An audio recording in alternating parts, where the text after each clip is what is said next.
صحیفه تاریکی تاریخ زنان فرانسوی که با اسکران آلمانی علاقه جنسی داشتند مویهای سری آنها را می‌تراشیدند. از زمان پیش تا این جانب زنان با راه‌های گوناگون مورد زورآوری قرار می‌گیرند. یکی از این رویدادهای غم‌انگیز در فرانسه دیده می‌شود که پس به آخر رسیدن جنگ دوم جهانی دوره تازه‌کنی وارد شد.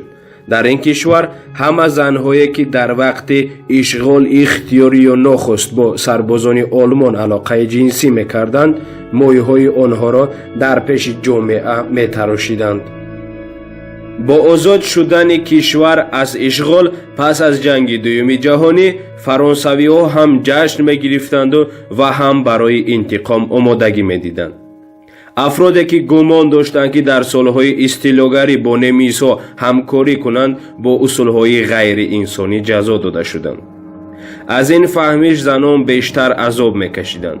زنان فرانسوی که با اسکران آلمانی یگان علاقه جنسی داشتند و حس خود را در بازی‌های قصاص‌های تحقیرآمیز گرفتند.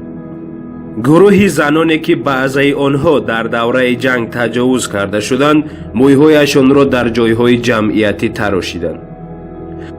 در این جزاها که به تشکیلات تئاتری رمزی مبدل شدند پس از آن که مویهایشان تراشیده شدند در سر آنها رمزی فاشیستی نیز جای داده شده بود.